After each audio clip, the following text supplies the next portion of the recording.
Hai semuanya, perkenalkan nama saya Putra Rabial. Saya mahasiswa pendidikan sejarah dari Fakultas Ilmu Sosial Universitas Negeri Medan.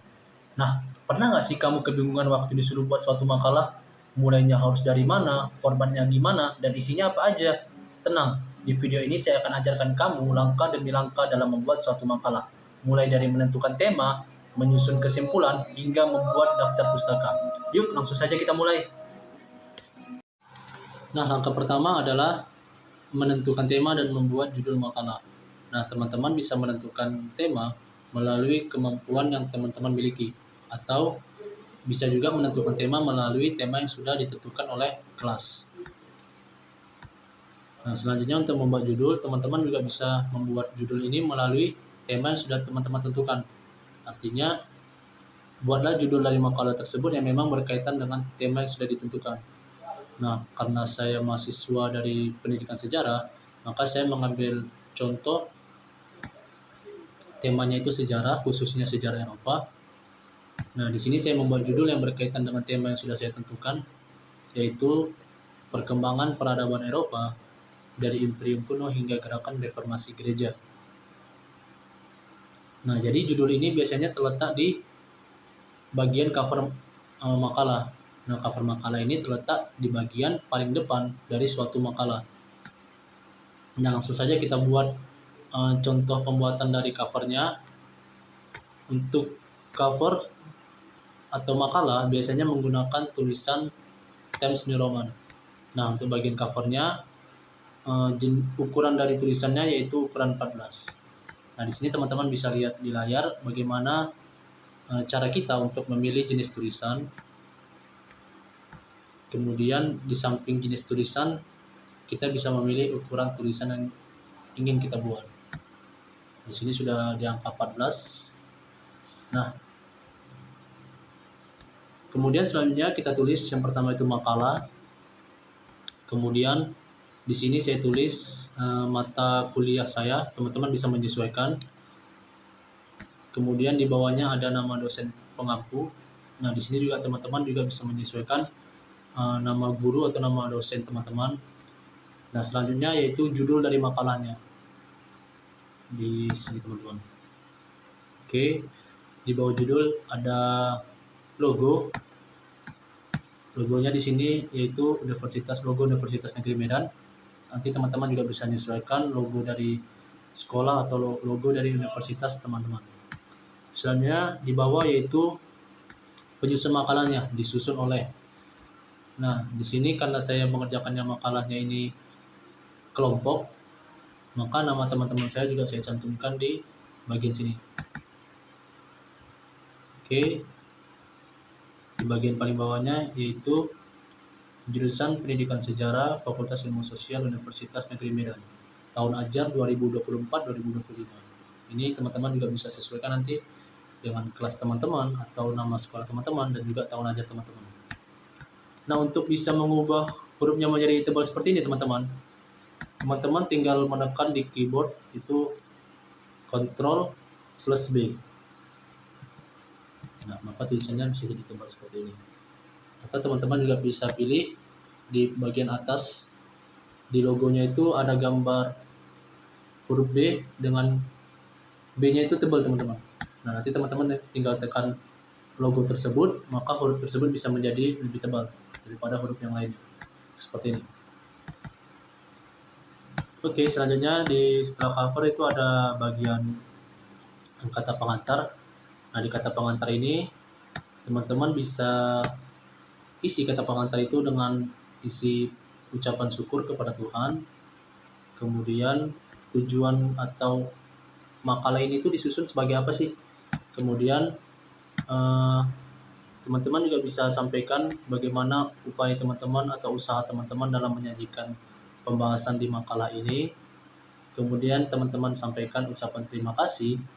Dan yang terakhir itu ada harapan teman-teman terhadap makalah yang telah teman-teman buat. Nah, di bagian bawah tertera tempat dan waktu pembuatan makalah ini. Kemudian yang paling bawah lagi ada penyusunnya. Ini kelompoknya atau bisa nama teman-teman kalau teman-teman mengerjakan makalahnya ini dalam bentuk individu. Oke, selanjutnya ini ada daftar isi. Nanti di bagian akhir mungkin akan saya bantu bagaimana cara membuat daftar isi.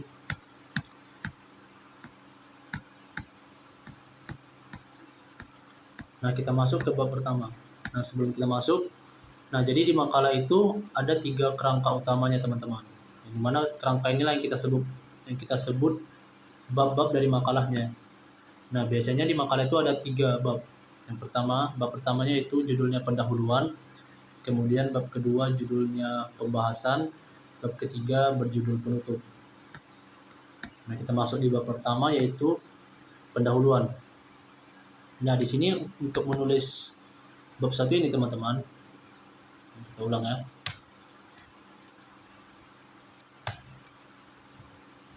Nah, biasakan kita buat tulisannya itu pindah ke tengah teman-teman. Teman-teman bisa lihat di layar bagaimana memindahkannya. Kemudian kita pilih ukuran tulisannya 14. Untuk jenis tulisan tetap Times New Roman. Ditebalkan dulu, Ctrl B. Maaf. Bab 1. Biasakan menggunakan angka Romawi. Kemudian di bawahnya teman-teman tekan Shift plus Enter. Pendahuluan. Seperti itu teman-teman. Kemudian di bawahnya yaitu ada subjudul. Itu biasanya subjudul yang pertama yaitu latar belakang. Nah, jadi latar belakang ini berisi tentang simpelnya itu arah pembahasan dari makalah yang akan teman-teman buat. Jadi teman-teman sebelum membuat makalah, upayakan terlebih dahulu untuk mengkaji pembahasan atau tema yang sudah ditentukan. Seperti ini teman-teman, terbelakang. Kemudian subjudul kedua dari bab pertama yaitu rumusan masalah. Oke, yang terakhir yaitu subjudul ketiganya tujuan penulisan. Nah, di sini kan saya buat rumusan masalahnya itu ada tanda titik seperti ini. Nah, jadi teman-teman nanti bisa lihat di layar.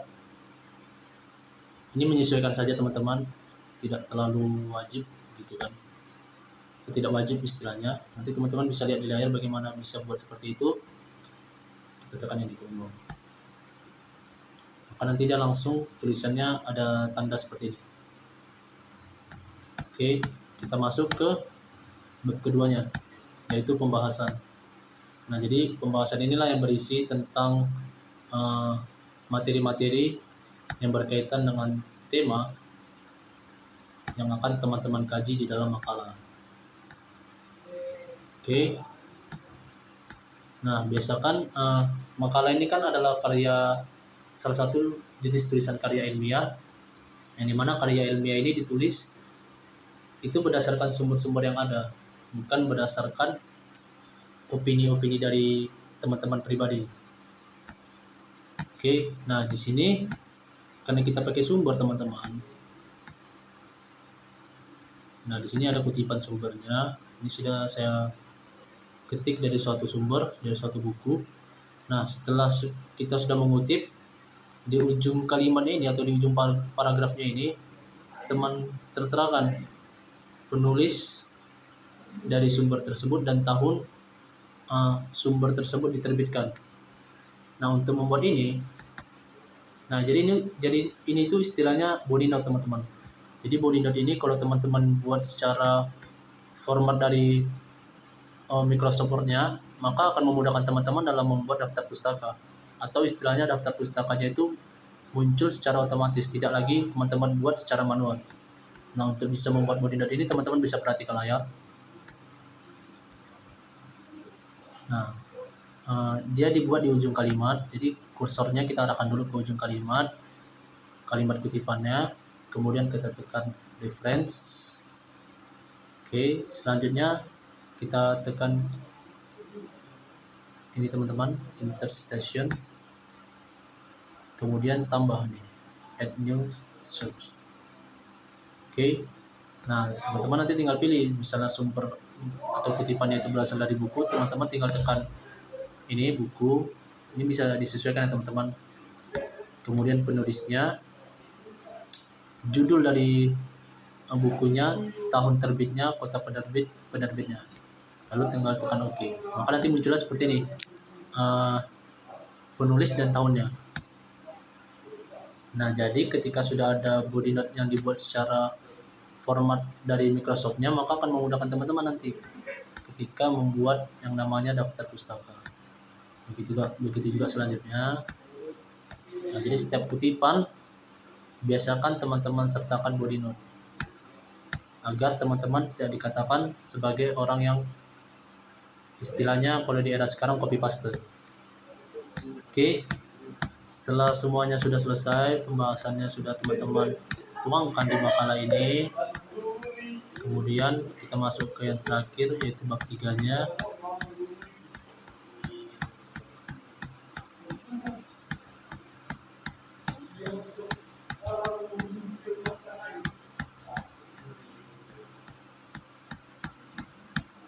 Sebentar teman-teman.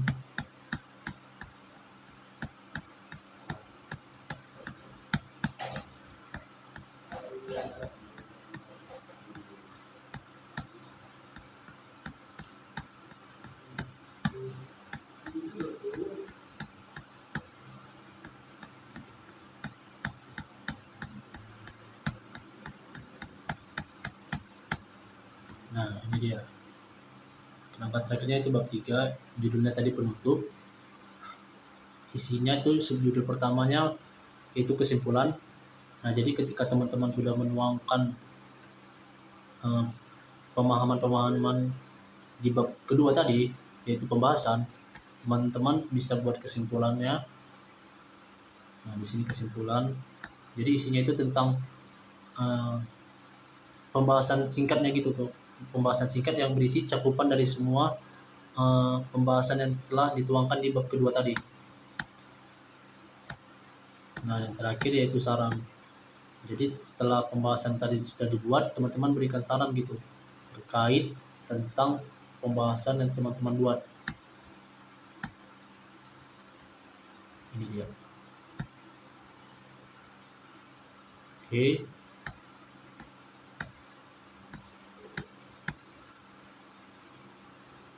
Nah, setelah selesai bab 3, maka kita buat yang namanya daftar pustakanya. Ini dia. Ini saya hapus dulu sebagai contoh. Sebentar ya. Nah, tadi kan saya sudah bilang kan, kalau teman-teman tadi buat body note sesuai dengan format dari Microsoft Word-nya,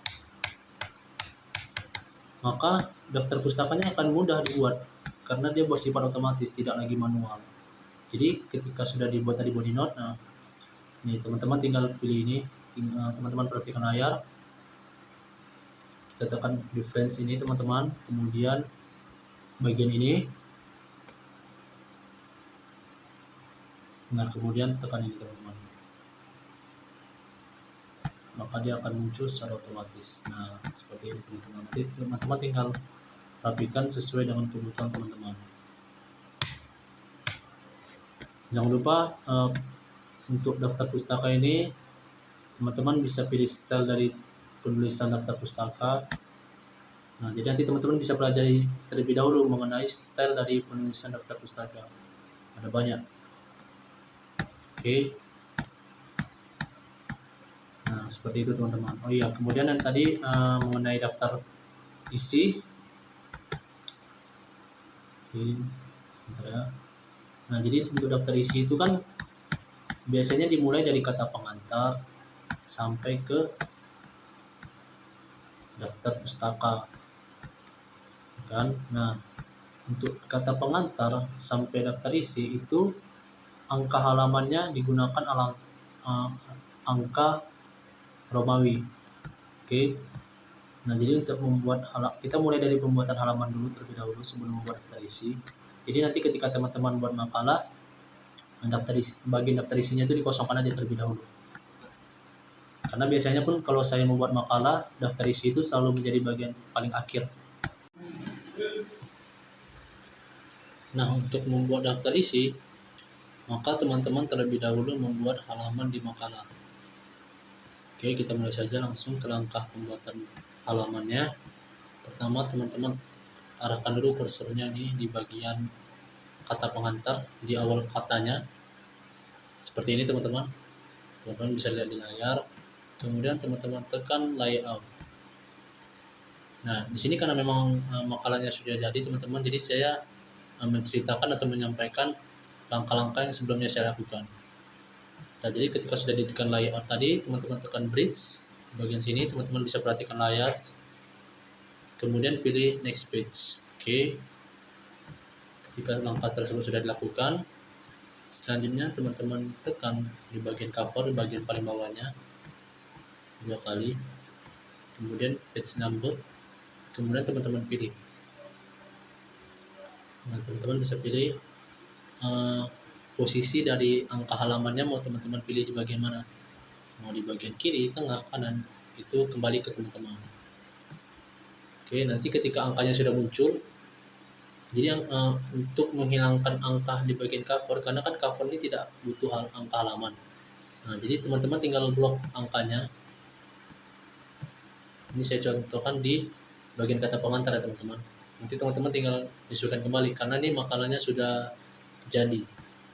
Nah, jadi teman-teman blok terlebih dahulu, baru teman-teman tekan ini. Teman-teman bisa lihat di layar. Jadi teman-teman bisa terapkan itu di bagian cover ya teman-teman. Oke, selanjutnya di kata pengantar.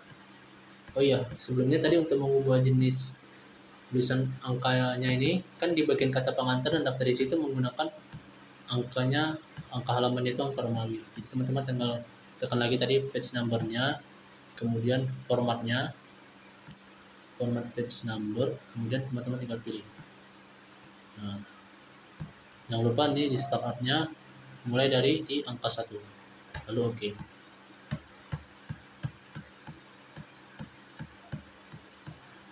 Nah, kemudian kita pindah ke bab satunya.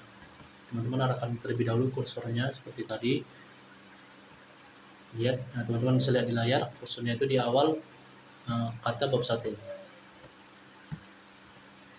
Setelah itu teman-teman ulang lagi, lakukan hal yang seperti tadi, breaks, kemudian tekan next page. Kemudian di angkanya teman-teman tekan terlebih dahulu ini link to previous. Oke, supaya dia nanti nggak ngikut angkanya sama daftar isi dengan angka kata pengantar tadi. Kemudian teman-teman ubah format dari angkanya, page number-nya. Nah, karena dimulai dari bab 1 itu kan nggak pakai angka Romawi lagi, maka teman-teman bisa pilih angkanya angka biasa seperti ini. Jangan lupa startnya di angka 1, lalu oke. Nah, setelah halaman tadi sudah dibuat, langkah selanjutnya untuk bisa membuat daftar isi, teman-teman buat terlebih dahulu headingnya. Nah, jadi di sini daftar isinya itu hanya menggunakan 2 heading, heading 1 dan heading 2.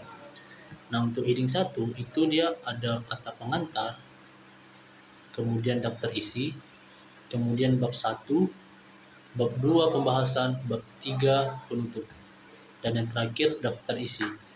Jadi totalnya ada 6 ya tadi, kata pengantar, daftar isi, kemudian bab 1, bab 2, bab 3, daftar pustaka ada 6. Nah, itu dia kita buat di heading 1 seperti ini. Nah, jadi untuk mengheadingnya itu teman-teman blok terlebih dahulu tulisannya seperti ini, lalu tekan heading 1. Nah, untuk mengheadingnya teman-teman jangan langsung tekan. Teman-teman klik kanan terlebih dahulu dari mouse komputer teman-teman. Kemudian tekan dulu update heading 1 to match seperti ini. Oke, supaya tulisannya tetap hitam. Nah, kemudian di heading 2-nya teman-teman tinggal sama seperti heading pertama. Jadi heading 2 ini isinya itu subjudul dari setiap bab-babnya tadi. Contohnya ke bab 1 nih. Subjudulnya kan latar belakang, kemudian rumusan masalah, tujuan penulisan. Nah, itu di tulisannya itu kita buat di heading kedua. Nah, setelah teman-teman semua sudah heading, maka nanti daftar isinya itu bisa kita buat secara otomatis dan cepat. Contohnya seperti ini ya, saya hapus dulu daftar isinya. Oke.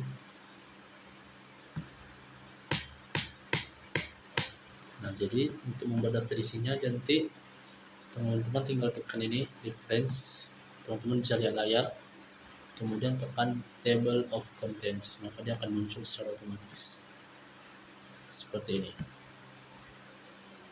ya. Seperti itu teman-teman. Nanti untuk kerapiannya teman-teman bisa sesuaikan kembali seperti itu. Nah, terima kasih kepada teman-teman yang telah menonton video ini.